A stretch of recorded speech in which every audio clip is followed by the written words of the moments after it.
Ohio State in good spirits and good health as they enter the national semifinals on Saturday night. Sports Director Jared Smalley rejoining us from Atlanta and the Peach Bowl. No tricks for us this time, though. Absolutely not. This week we heard from Buckeye All-American tackle Paris Johnson Jr.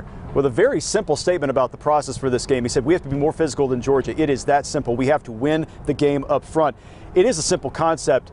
And Ohio State thinks they have the ability to do that. That's where we bring in this man, NBC4's Justin Holbrook, to talk more about that concept. Because, Justin, you think about, the physicality required to win games like this. Right. You're going to find out if you've got it. Yeah, and that's because Ohio State's offensive line makes their presence felt in a big way. Ohio State leads the country in fewest quarterback pressures allowed all season long. Georgia number 2 in that category. A big reason why for the Buckeyes is their offensive tackles. That's Paris Johnson Jr. and, of course, the big fella, Dawand Jones. 2 years ago, Thayer Munford and Nicholas Petit-Frere allowed the fewest QB pressures as well. Clearly a trend at OSU. Jones has the 4th best grade of any offensive tackle by Pro Football Focus, while Johnson has the 5th highest grade. Jones is a self-proclaimed history nerd in sports, and he says he likes to think of him and Paris Johnson are the modern-day Orlando Pace and Corey Stringer, 2 Buckeye linemen who were both first-round draft picks.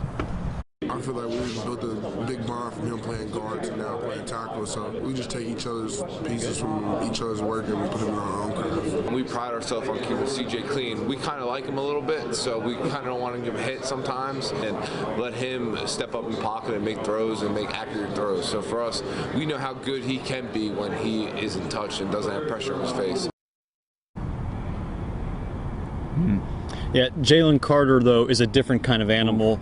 He's a top 5 draft pick for Georgia, defensive line, defensive edge. They had 6 first-round draft picks last year. They're just as good this year. We're going to talk more about Jalen Carter tonight at 11 o'clock because, trust me, he is a load for anybody, even NFL teams. We'll also talk about C.J. Stroud, his legacy. A lot of people have a lot of thoughts about C.J.'s career. Obviously, he's been brilliant. So does he.